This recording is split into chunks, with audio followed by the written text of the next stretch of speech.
I'm always happy to talk about the history of the Opera House. This beautiful venue was built in 1886. It ran as a theater and then a vaudeville house and a movie house before it was scheduled for the Wrecking Ball. At about the same time that Rupp Arena was being built, some wonderful philanthropists in our community, led by Bill Young Sr. and Linda and George Carey, developed an organization called the Opera House Fund that partnered with Lexington Center to purchase and renovate this beautiful theater. And since that time, we have continued to serve the community. Well, operations at the Opera House, like so many businesses, were shuttered, were stopped in mid-March due to the pandemic, and we have been closed for many months. Obviously, this affected our artists on stage, the public, and the many people who work behind the scenes at the Opera House, our stagehands, our set designers, costume lighting. So many people were impacted economically. And those of us who love the arts were, I think, impacted as well, because the arts are fuel for our soul. The idea for mini golf came from a colleague of mine in Memphis, Tennessee, who runs the Orpheum Theater there.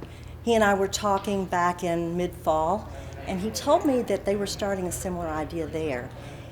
We had many conversations, and I said, do you mind if we sort of draft off of your idea?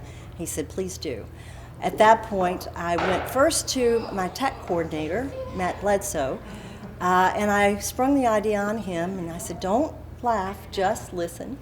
And he did, and he picked up a pencil and a piece of paper and started designing our course. Well, Luann invited me into her office and said she had this weird, crazy idea for getting people back within the venue.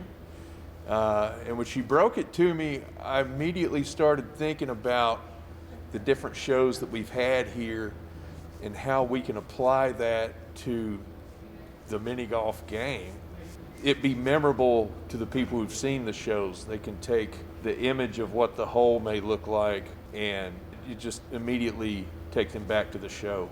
From there, we had to get funding because, again, we've been shuttered. We've had no revenue. Once again, the Opera House Fund came through for this venue and for our operations here. And they provided the necessary funds to purchase the equipment and to design and build the course. The course took about a month. Physically, it took about 3 weeks to construct. The planning took about a week or a week and a half before that. And then really just setting it up and fitting it within the venue and how we wanted it to look. I think the hardest one to build was the Kinky Boots hole, and it just, you never think, how do you build a 16-foot long pair of legs, and then when you're actually faced with the challenge, it's harder than you think it would be. All the holes are designed to move, and so we had to figure out how to move a 16-foot long pair of legs without them breaking or collapsing when we lift them. So they all break into multiple pieces and lock together so that we can stow them away, keep them for future dates or to clear the stage for private events or shows. We also set it up to allow people a sneak peek backstage. And our lighting designer has highlighted some backstage elements that our hosts can help you to understand as you come and play the course. We invite people to ask questions. A lot of people don't have an opportunity to be on a professional stage, and so this is an added opportunity. People who come to shows here don't get to see R1. They don't get to see the stage and the walls, and we wanted them to really have a feeling of what's around the artist here when they perform, what they're looking at when they stand on stage and look into the audience, what that may feel like. Audio was reversed so that it was shooting audio onto the stage and not into the audience. We've uplighted and highlighted different sections of the building. The proscenium is in view from the stage. We have lit some of the parts above you so that you can see how the building works, the mechanics of how you hang set pieces and drops and how things move in here. With the fly rail, it's lit. The grid above you is lit. Everything hanging is visible. Kids come in and will ask, how does the fly rail work? And so you can talk about how it balances when you throw so much weight on a different line. They get really interested in that sort of stuff. The course is designed for everyone. Children come and play, Broadway lovers come and play. People who've never set foot in the Opera House have been here during our first 4 weekends of operation. So anyone can come and enjoy the course. We decided to theme the course to Broadway to give our nod to the arts. Matt Bledsoe designed each hole. There are 9 holes. Each one is a tribute to a Broadway show that's either played in our Opera House or one that we hope to have one day. And so as you play along, you will see the show poster, and behind the show poster we incorporated a trivia game. So there are trivia questions that you can try to answer, and you can save a stroke or play it however you and your party would like to. We wanted to incorporate a little bit more fun with a hole-in-one.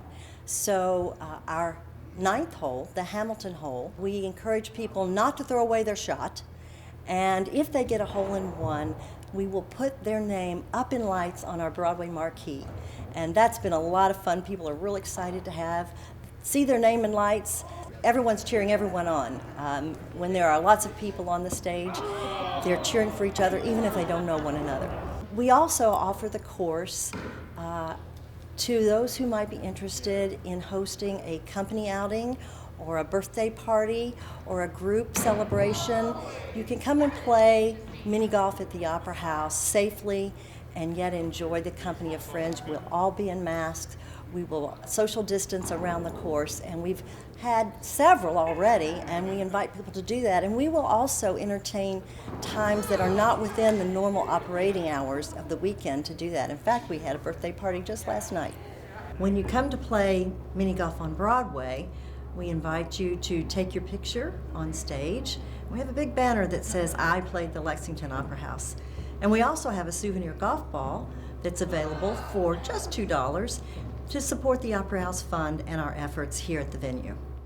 Some people will give us a little dance on the front of the stage when they get done playing, or some kids like to sing and their parents will get a video of them singing on stage, playing putt-putt. That's really what I like about it.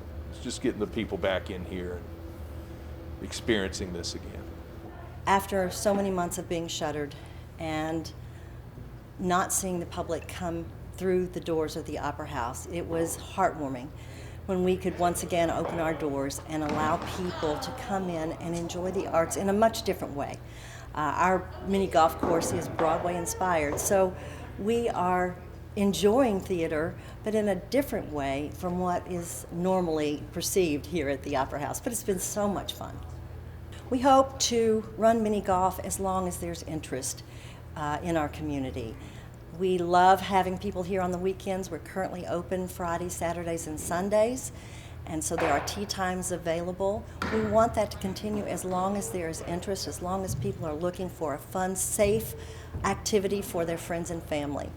We hope to be able to save the mini course and use it whenever the theater might experience some dark time. Typically, we see a little bit of that, but again, with regards to the pandemic, we just don't know how soon public performances are going to be able to return, when our capacity will allow that. We do observe all COVID protocols. It's very important to us. That's first and foremost, but we do know that the arts soothe our souls and feed us. So we definitely want to keep it going as long as we can.